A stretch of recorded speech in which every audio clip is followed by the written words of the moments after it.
What's goody? Boy, Chris Jack Canvas Nomad here.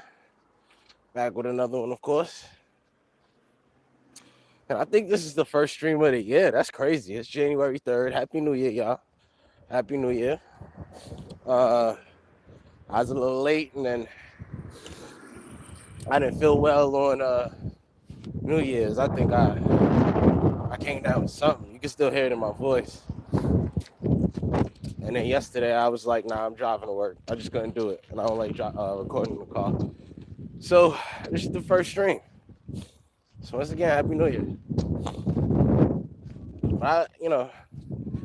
Just thinking, every time, I just really sit there and just be introspective a bit. I can't help but think, like, I can't stand American society, yo. I really can't. I really can't. Because, take this AI thing off and straighten this out a little bit. All right, perfect. Yeah, that's much better. All right. I can't stand it because, it's not even just an American thing. This is global. But the middle class, man, it sucks. It really does. Like, it's such a trap. But the way that it's been done is so genius. And this is why I say American, because I could only use, excuse me, the point of view of America to display this. Is that at the end of the day, hold on, fix my mic, just in case. Yeah, at the end of the day, I don't know, I feel like it's the perfect system. So, everybody understands the history of where America has come from, right? We understand 400 slavery. We get the worst reputation when it comes to slavery. Even though every country has had slavery in their history, we just did it the most recent, the loudest, right? I'm sure you could see slavery today. Shoot, look at Dubai, Abu Dhabi, that whole area. I'm sure Qatar even got slaves, like actual slaves. They keep your passport and they just say, nah, only way you can get it back is if you work for me. But then the interest builds up that every day you work doesn't even go towards anything. Kind of like a house or a mortgage. But I digress. So we understand it's come from that. But now, throughout the years, it only took 12,000 years for people to realize slave labor is going to produce rebellions, right?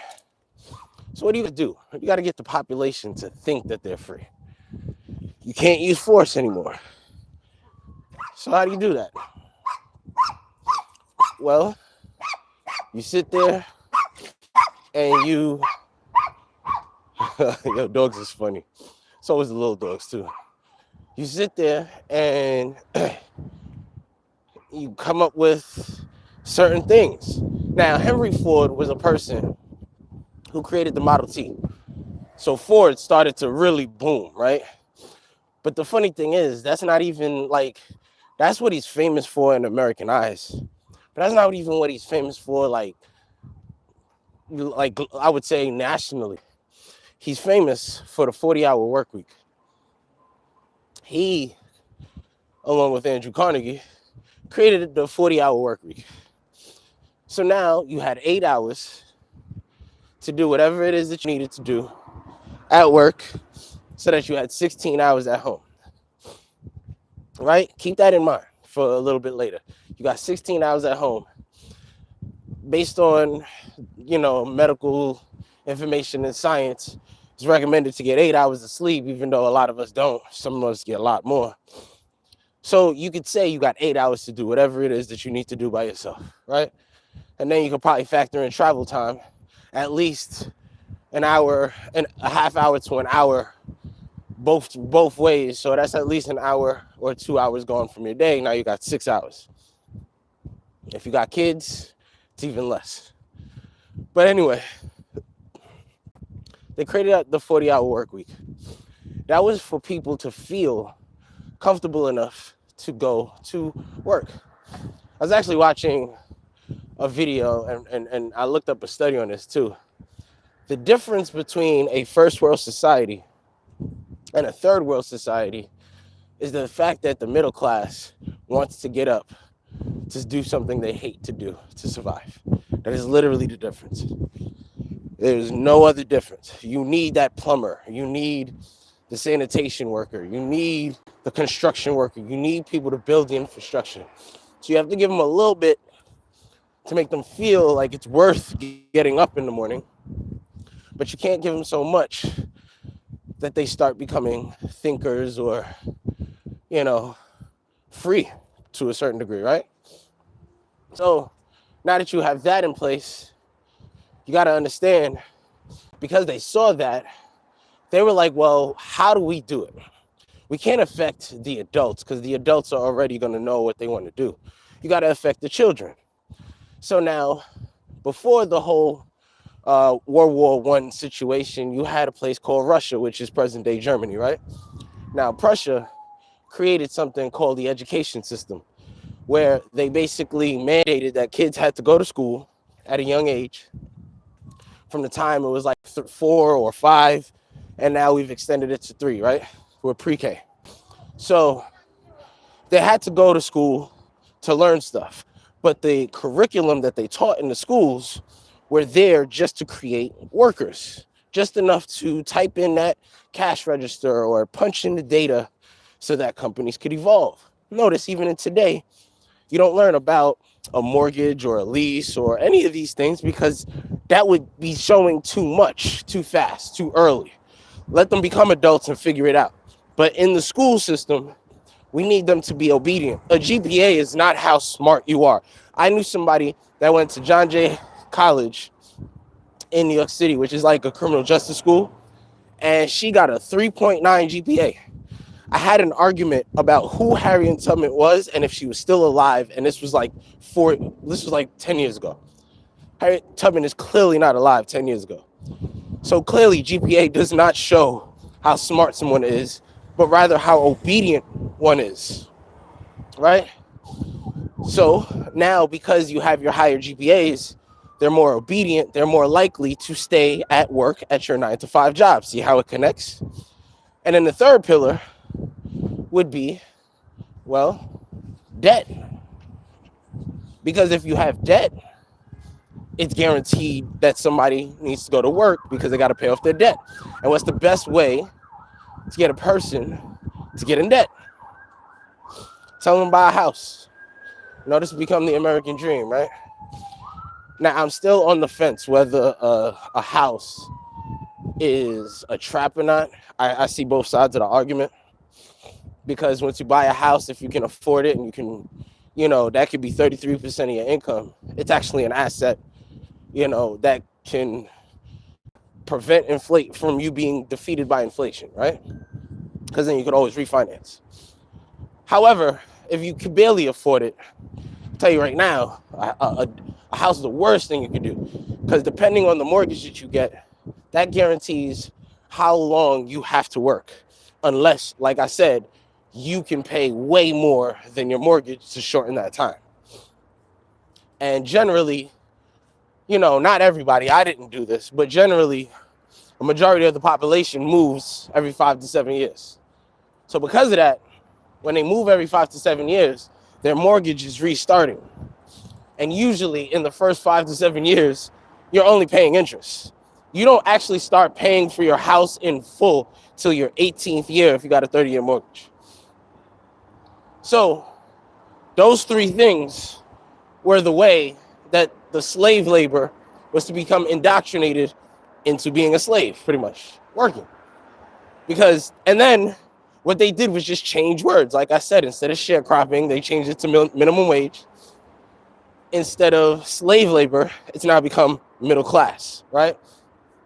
Now the poor class, or the lower class, To me, those are people who tried to fight for their dreams and couldn't do it and gave up, right? But at the end of the day, I'd argue that they're happier than the middle class. Here's why. Clearly, they're not. But here's why. If you actually talk to them, it's a possibility. Here in New York, if you take the same exact route every day, especially if you're going to the city, Brooklyn, whatever the case may be, and you take the same route to work every single day, maybe you worked there for 10 years, right? You ever notice that you see the same homeless person every single day on your trips for the 10 years? But to be homeless, it's hard to live. They shouldn't be able to survive that long. Sometimes they even gain weight. How are they doing it?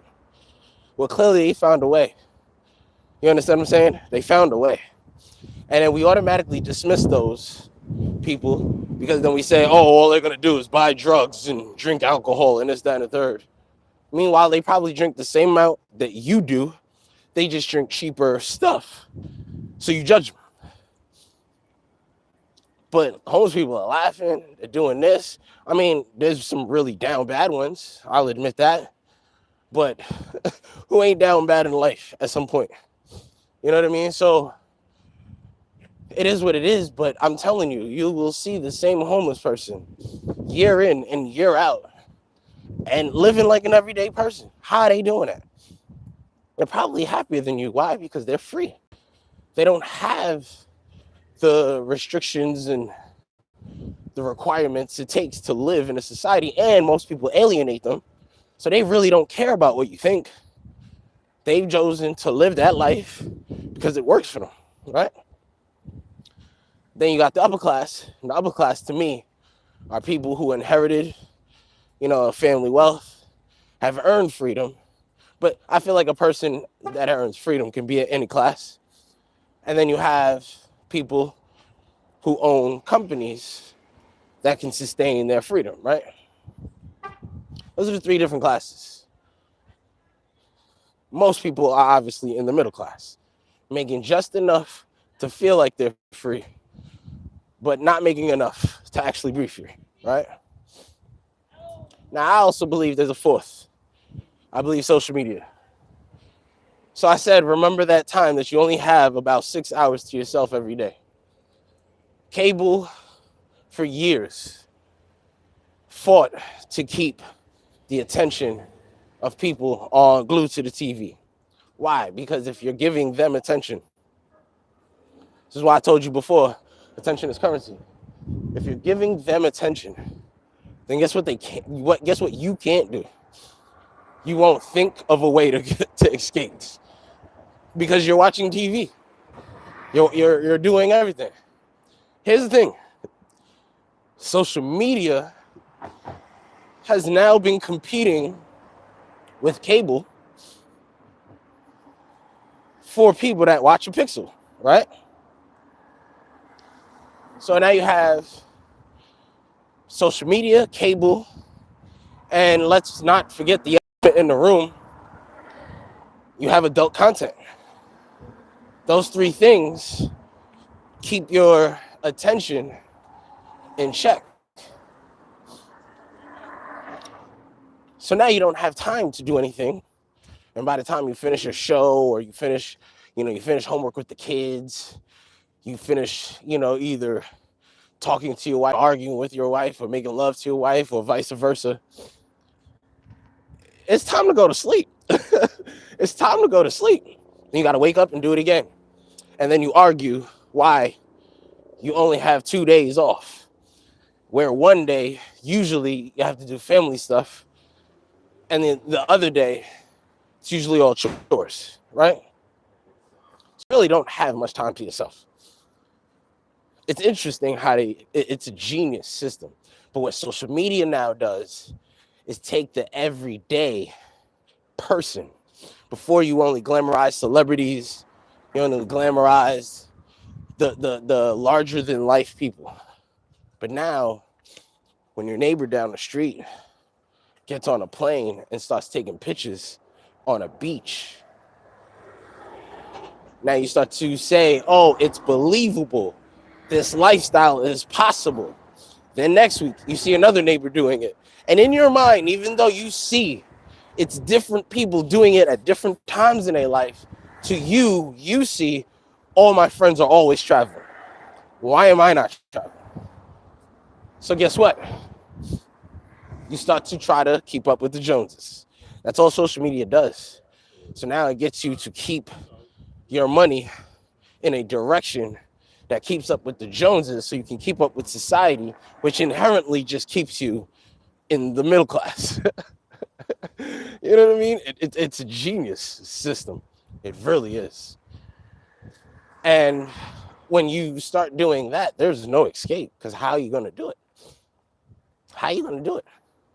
Not only do you not have time after work to work on stuff for yourself, you don't even have the money to do it because you're spending it on things to impress other people that after that week, nobody cares about. Even you. I'm sure you've bought mad things on Amazon that just collect dust after the first week.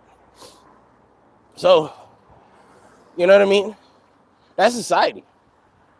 And the reason why I'll also say, going back to my point about the homeless people, if you travel and go to other places, you'll notice that the people there are so much happier with less. So much happier with less. And they're clearly not as developed. Not all places, but a lot of places aren't as developed as America. That's why when you as an American go to another place, you're a target, right? But what those places don't understand is that we're actually worse off than them because we have been put into a system designed for us to stay exactly where we are. Why is it that over the past 100 years, because of technology and the computer, we can output more productivity than ever? 5 times more than a person working 100 years ago. You think we get paid 5 times more? No. You think we get 5 times less the amount of time? No. We work the same amount of hours as they did 100 years ago. We get paid more based on inflation, but the price of everything else is going up. So it's really keeping you at the same space. Just think about it. Just think about it. The other thing that keeps you in debt is school, college.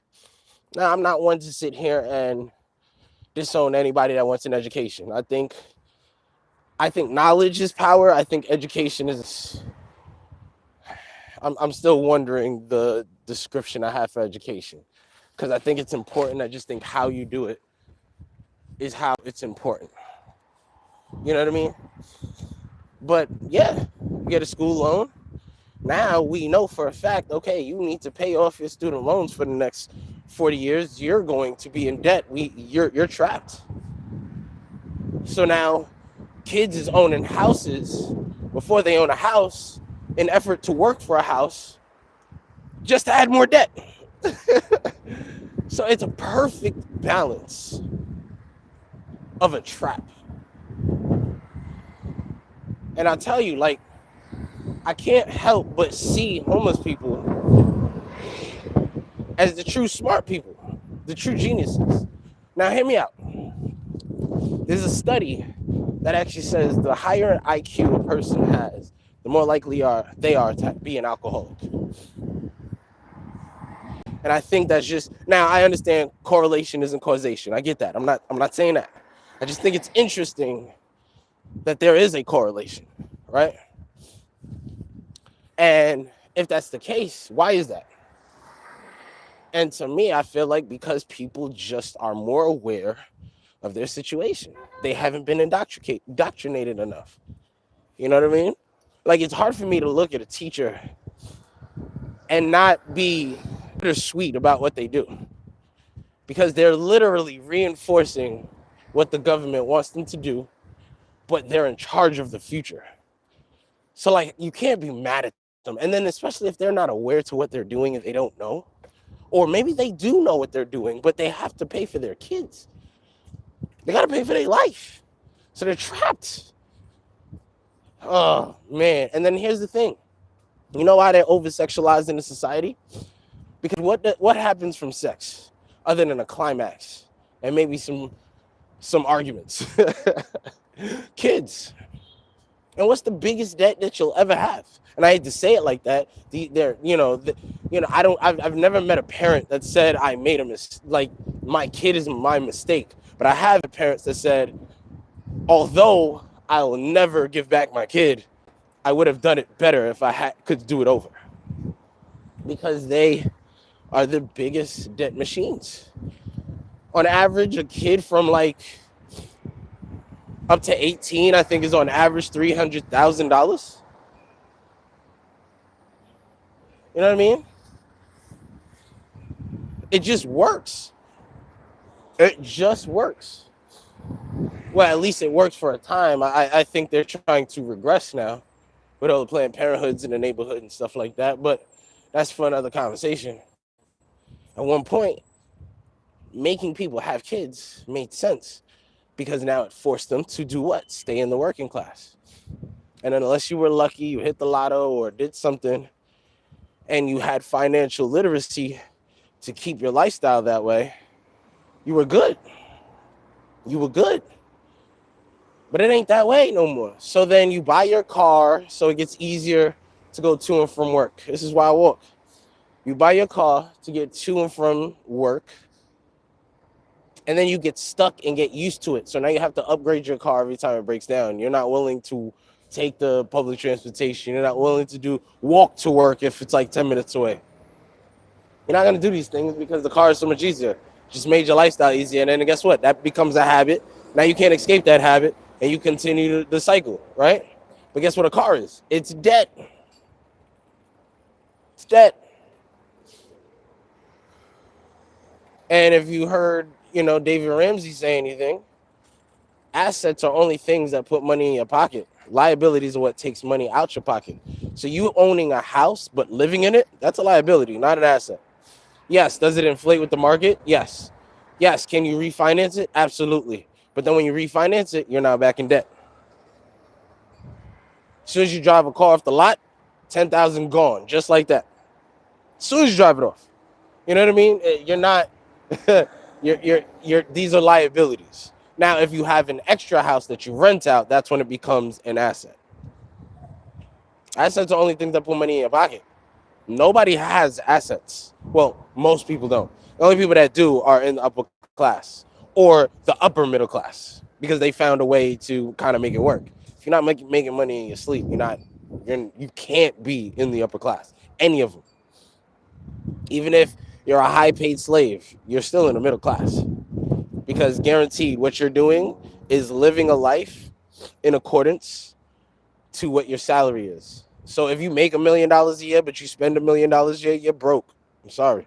You're not rich. You're in the middle class.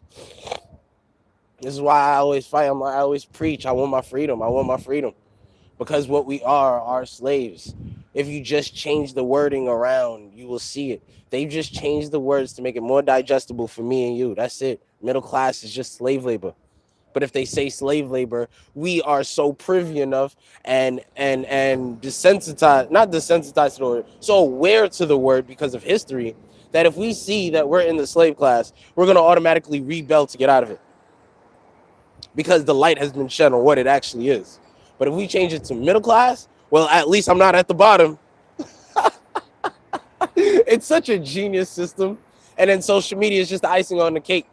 Now, instead of having a finger to point at in terms of authority figures, because with school, they've taught you to listen to authority figures. Everybody has to listen to the teacher. And notice they only had one person. They never had more than one chef in the kitchen. If you had a teacher's assistant, even the teacher's assistant still had to listen to the teacher because that was the boss, right? So now when you get to work, what are you doing? You're listening to your boss or your manager or whatever it is. There's always one person. Then that person has one person they got to listen to. That person has one person they got to listen to. It's all coming from school. Then you also have, in the middle of school, you have breaks for lunch. What do you do at work? In the middle of your shift, you're probably going on lunch. It's all indoctrination to care for you. Here's the thing. I'm not saying anything nobody don't know. I'm preaching to the choir, if anything. But the only thing is, society has beaten people down so much, generationally, too. that it's hard to escape that stuff just generally. You'd rather go with the status quo than try to find a way out because it's easier to climb the societal ladder, as I call it. And then you have gatekeepers who keep the status quo going because they become the idols in the neighborhoods by either joining a certain logo, playing for, by getting a number for playing for an organization, or for taking an oath to an organization. That organization will now put them in positions of power throughout the community, and everybody will look at that person like, oh, they're really living life. But at the end of the day, they're just being rewarded for basically promising that they will do everything they can for their organization or logo or sports team, whatever the case may be. It's just, I mean, look at LeBron. He's the face of the NBA. His tattoo on his chest, if you know, you know, but he's clearly being rewarded for that. Now he's a billionaire who still plays in the NBA. Look at anybody, any CEO. They don't own the company, but they lead the company. So guess what? They're getting paid to be the leader of a company, but they are still in the middle class. They may look like they are in the higher class, and the only way they get to the upper class is if they take that paycheck and buy assets. Then yes, they would be in the upper class. But a CEO who's literally just living a high lavish lifestyle but lives check to check, you're a middle class person. You're just $1 million slave. So you got to understand these things. You have to. And I really believe travel is like the only way you'll actually see like what's going on. But so is knowledge. That's why I say education is genius. You need it. But it depends who you're teaching it from. What source are you getting it from? You gotta understand all of those things. Because if you're just being taught a curriculum, you're only learning enough to be a worker. Then scholastic education is not the best. But then when you actually look up history, you see certain things, look up the etymology of words, understand why did it evolve to a certain way, how did we come to be, you start to realize, whoa, there's things in history I just don't understand. Things like the Big Bang Theory, how did we go from hominid to Homo erectus? Where's that time and period? The Younger Dryas period. Okay, so if the Younger Dryas period is real, then maybe what's in the Bible is real. You know, there's just so many things that you can learn just by doing your own due diligence. But what a lot of people like to do is have somebody else tell them what to think, take their word as gospel, and generally it comes from the scholastic Persian education schism. Well, the teacher said it, so it must be true. Later on in life, well, the late night show host said it, and he ain't going to tell millions of people a lie. So what he must be saying is true. And I don't have to research it because I'm not on that side, but he has to research it because that's his job. So you know what? I'll listen to him. And because he's saying what you want to think, because you watch an echo chamber of things that you believe in, you naturally start to form a thinking process that they want you to think. You're being fooled if you don't know your history. But they're not going to teach you that stuff in school. It's your boy Chris Jack, Canvas Nomad here. Get out of this trap. That should be the goal for you. If you got this far in the video, you, my friend, I certainly appreciate it. Peace. Oops.